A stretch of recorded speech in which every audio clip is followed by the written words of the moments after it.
시청자 여러분 안녕하세요. 정썰TV입니다. 이번 시간에는 자유한국당 얘기를 좀 하겠습니다. 지금 자유한국당 지지율이 조금씩 떨어지고 있습니다. 더불어민주당은 지지율이 조금씩 꽤 올라가고 있습니다. 며칠 전 나경원 원내대표의 국회 정상화 합의안에 대한 자유한국당의 추인 거부와 그리고 연이어 벌어지는 황교안 당대표의 말실수 등이 겹쳤다고 볼 수 있겠죠. 오늘은 나경원 원내대표에 대해서 조금 비판적인 얘기를 조금 해야 되겠습니다. 지금 더불어민주당에서는 자유한국당이 너무 쉽다는 얘기가 회자된다고 합니다. 민주당이 야당복은 있다 이런 말까지 지금 나온다고 하죠. 틀린 말은 아닐 수도 있습니다. 저는 나경원 원내대표가 지금 2달이 다 돼가는 자유한국당 장애투쟁 기간에 왜 매주 2번씩 꼬박꼬박 국회에서 원내대책회의라고 그 회의를 계속 열면서 발생하는 모든 사안에 대해서 워딩을 하고 세세하게 얘기를 하고 그런 식으로 했는지에 대해서 지금도 심각하게 이해가 안 됩니다. 아니, 장애투쟁을 하는 정당이 원내대책회의를 국회 안에서 굳이 할 필요가 있나요? 원내대책이라는 게 필요한가요? 국회가 열리지도 않는데? 저는 과감하게 그 회의를 일주일에 한 번 정도로 줄이고 혹은 그 회의를 아예 국회 내에서 하지 말고 차라리 원내대표께서 원내대표단들과 그리고 상임위 간사들과 회의를 하고 싶다면은 원외로 나가서 어떤 특정 주제를 가지고서 민생 탐방 형식으로 민생 투쟁 형식으로 이벤트를 만들어서 원외에서 하셨어야 한다고 봅니다. 이름을 원내대책회의가 아니라 원외투쟁 전략회의라든가 원외투쟁 대책회의 이런 식으로 만들어서 했어야 된다고 봅니다. 황교안 대표는 국회의원이 아니잖아요. 원래 정치는 배치가 한다는 얘기가 있지 않습니까? 근데 그게 틀린 말이 아닌 게 헌법상 근거가 있지 않습니까? 배치들한테는 면책특권이 주어지지 않습니까? 웬만큼 센 발언을 해도 그게 국회 회의와 관련돼 있다면 그게 국회 내든 국회 밖이든 면책특권으로 다 보장되지 않습니까? 그러니 특히 대통령제를 취하고 있는 우리나라에서 집권 여당과 그리고 집권 세력에 대해서 강력한 말들, 정말 오금이 저리는 말들, 심지어 욕설까지 해도 되는 게 면책특권 아닙니까? 상대방을 정말 인신공격할 의도가 없이 공익적 목적을 갖고서 국가와 민족을 위한 목적을 갖고서 정말 강력한 워딩을 해도 다 봐주는 게, 처벌하지 않는 게 국회의원이 갖고 있는 면책특권 아닙니까? 이 면책특권을 그러라고 쓰라고 헌법이 준 거 아닙니까? 삼권 분립체제에서 야당의 생명인 집권 세력에 대한 비판과 강력한 견제, 거기에 쓰라고 면책특권을 주었습니다. 근데 우리 당대표께서 안타깝지만 국회의원이 아닙니다. 워딩에 한계가 있습니다. 분명. 강력한 대여투쟁, 장애투쟁은 나경원 원내대표가 큰 몫을 맡아서 하셨어야 됩니다. 근데 나경원 원내대표가 지금 2달간의 장애투쟁을 제대로 했다고 저는 절대 생각하지 않습니다. 지난 5월부터 있었던 우리 광화문 집회, 수차에 걸쳤던 광화문 집회, 그리고 대구나 부산에 있었던 장애 집회, 그때 나경원 원내대표와 황교안 당대표가 무대에 서서 일장 연설을 할 때 우리 당 100명이 넘는 국회의원들은 지역의 당원들과 함께 그 멀게 멀게 버스를 타고 와서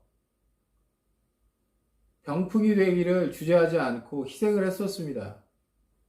그 장애투쟁의 스포트라이트는 나경원 원내대표와 황교안 당대표가 다 가지고 갔습니다. 그러면 정말 잘해야 됩니다. 그 지역에서 그 당원들이 십시일반해서 버스 대절하고 그렇게 길게는 5시간, 뭐 적게는 2-3시간 그렇게 걸려서 전국 방방곡곡에서 그렇게 그것도 쉬는 휴일에 달려오기가 그렇게 쉽지가 않습니다. 그렇게 해서 수만 명이 모이고 그렇게 해서 성황리에 장애 집회가 잘 마무리됐으면 그 힘에 대한 그리고 그 희생에 대한 생각들을 나경원 원내대표나 황교안 당대표께서 하셔야 되는 겁니다. 그 붉은 카페트가 깔려있는 장외 투쟁 무대에서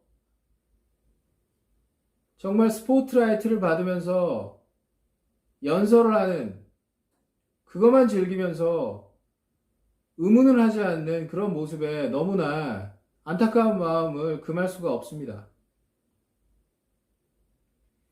나경원 원내대표는 장애투쟁이 본격화했던 시점부터 국회에 들어가야 된다.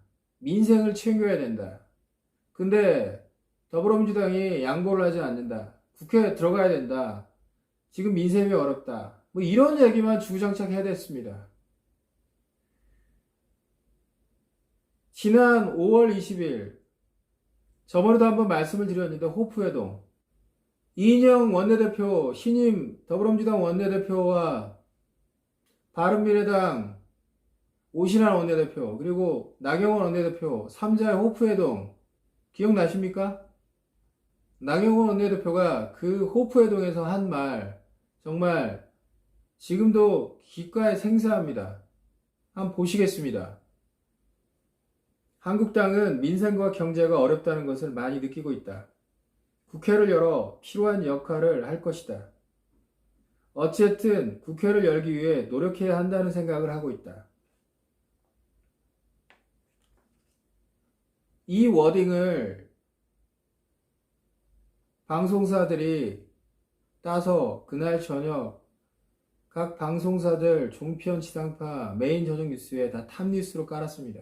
민생을 챙기기 위한 국회 정상화 공감대가 형성됐다. 이게 지난 5월 20일입니다. 황교안 당대표가 민생 투쟁 투어를 본격적으로 막 할 때였어요. 이게 뭡니까? 이 시점부터 자유한국당은 민생을 내팽개치고 민생국회를 여는데 협조하지 않는 불안당이 된 거 아닙니까? 자유한국당이 아니라 불안당. 또 이때부터 벌써 이제 한 달이 넘었지 않습니까? 계속해서 나경원 원내대표는 국회에 들어가고 싶다. 원내대책회의 때 했던 워딩들 기억나십니까? 정작 근데 패스트트랙에 야합을 했던 선거제 계약 그리고 공수처 도입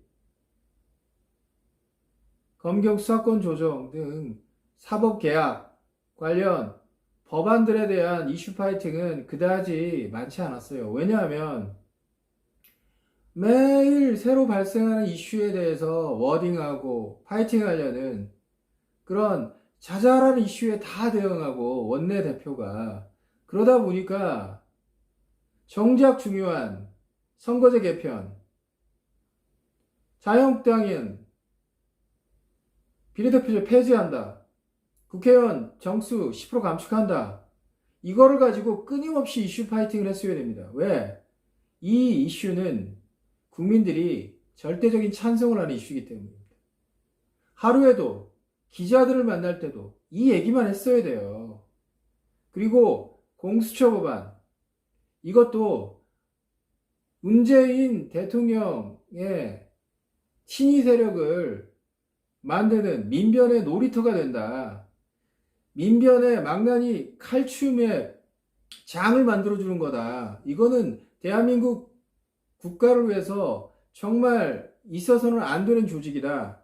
그리고 헌법상 상권 분립을 완벽하게 허무는 옥상옥의 최고의 권력기관을 만드는 거다. 이런 얘기들을 끊임없이 국민들에게 해야 됩니다. 국민이 상권 분립을 문재인 정부가 허물 그런 권한을 준 적이 없어요. 이런 얘기들을 끊임없이 했어야 돼요. 근데 뭐 이것도 건드리고 저것도 건드리고 요놈도 건드리고 저놈도 건드리고 일주일에 2번씩 원내대책회의를, 그 원내대책회의를 왜 합니까?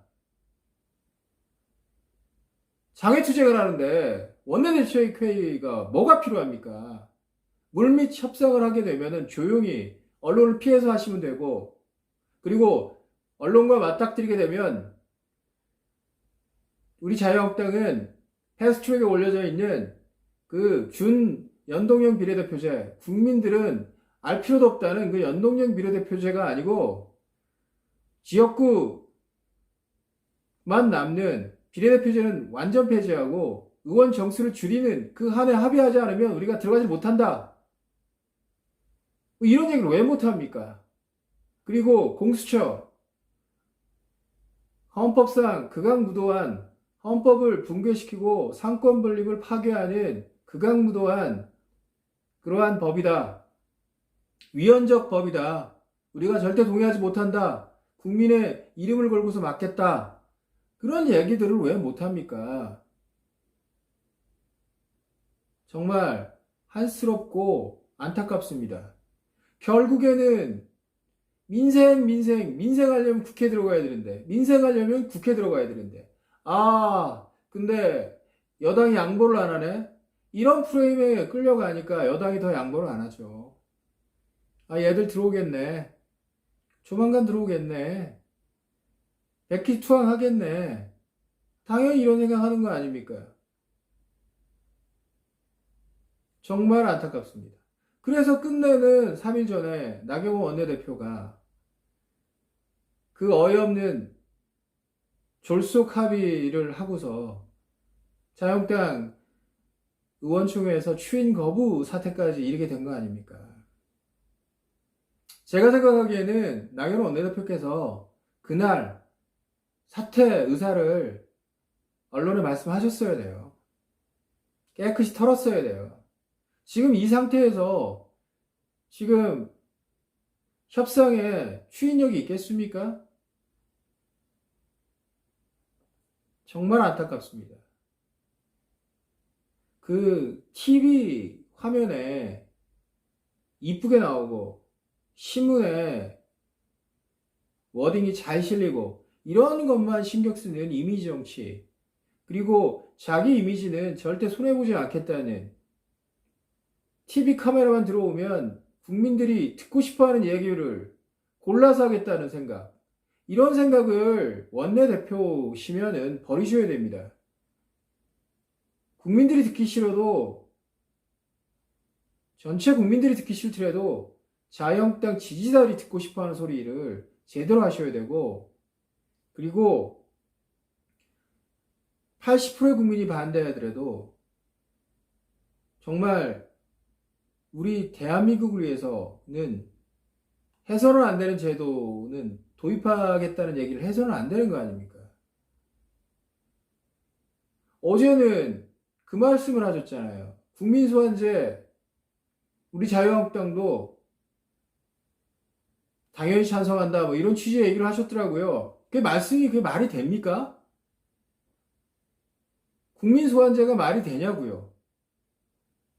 어떻게 하시려고 그러세요? 뭐 조금만 막말성이라고 좌파 언론이 트집을 잡으면 민주노총이랑 좌파 시민단체들이 판 걸어가지고 그 의원 지역구에 가서 국민소환운동 벌일 텐데, 그러면 우리 우파 자유시민의 대표자인 국회의원들이 나만 하겠습니까? 박근혜 대통령 탄핵 당한 것도 그런 거 아닙니까? 아무리 80% 이상의 국민이 대통령의 탄핵에 찬성한다 해도 국민의 대표자인 국회의원들은 냉정하고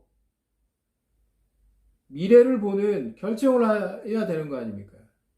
과연 그 사안이 대통령을 탄핵할 만큼의 사안인가? 정말 충분한 증거로 그리고 충분한 수사가 이루어진 상태에서 정말 대통령을 탄핵시켜야 되는 일인지에 대해서 냉철하게 판단을 해보고 했다고 저는 보지 않습니다. 아무리 80%의 국민이 반대를 하더라도 안 되는 건 안 되는 거 아닙니까? 예전 미국의 빌 클린턴 대통령 백악관 내에서 그 추잡한 그 성추문 뭐 증거까지 다 있고 뭐 모니카 루인스키가 증언까지 다 하고 해도 결국은 탄핵당하지 않았지 않습니까? 지금 트럼프 대통령 뭐 탄핵 되니 많이 해도 결국은 미국 의회가 탄핵하지 않지 않습니까? 아무리 정적이 밉고 대통령이 밉고 하더라도 해서는 안 되는 게 있고 해야 되는 거 있지 않습니까? 헌법에 대통령 탄핵 제도가 있다 하더라도 제가 생각하기에 그 헌법과 법률 위반 사유는 제가 대통령이 국가를 팔아먹으려고 그랬거나 아니면 간첩행위를 했거나 이럴 때 해야 되는 거예요. 탄핵을. 뭐 지금 박근혜 대통령 옆에서 측근으로 있었던 최순실. 근데 지금 문재인 대통령의 영부인인 김정숙 여사와 그리고 박근혜 대통령의 측근이었던 최순실 두 사람을 비교해 보세요. 김정숙과 최순실. 이거 진짜 여론조사에 한번 붙이고 싶어요. 누가 더 국민들이 봤을 때 이상한지. 하여튼 이건 여담입니다. 정말 나경원 원내대표께서 이번 20대 국회 끝날 때까지 원내대표 일을 좀 하셔야 되는데 그 임기를 채우시려면 정말 집중해서 우리가 유리한 이슈 그리고 그렇지만 민주당이 정말 어려워하는 이슈를 집중적으로 물고 늘어지셔야 됩니다. 특히 민주당은 경제 문제를 물고 늘어지는 걸 너무나 어려워해요. 근데 그 방식이 경제 청문회, 뭐 문희상 국회의장이 또 판을 흐리는 뭐 경제 원탁행위 이런 거 갖고는 안 됩니다. 왜냐하면 우리나라 국민들은 벌써 문재인 정부가 경제를 망가뜨리고 있고 폭망시키고 있다는 걸 다 알고 있습니다. 심지어 좌파 지지 집단도 문재인 정부가 경제 운영을 정말 못해서 우리나라 경제 망가뜨리고 있다는 걸 다 알아요. 오죽하면 문재인 국정 지지도 조사에서 이유 없이 지지하는 사람이 1등을 하겠습니까? 왜 지지하냐 물어보면 무응답을 하거나 응답 거절하고 아니면 지지 이유가 따로 없다 이러는 사람들이 1등을 하고 막 그러잖아요. 그냥 무턱대고 그냥 지지하는 거예요. 경제 못하는 건 뻔히 아는 거니까. 근데 그거를 밝혀낸다고 청문회를 합니까? 다 밝혀진 걸? 그리고 한술 더 떠서 뭐 경제 원탁해 이거를 절대 받으면 안 되죠. 거의 뭐 면죄부를 주는 건데. 지금 이런 것들이 쌓이고 쌓여서 우리 당 지지율이 더 점핑을 못하고 민주당 지지율을 끌어내리지 못하는 그런 이유가 다 되는 겁니다.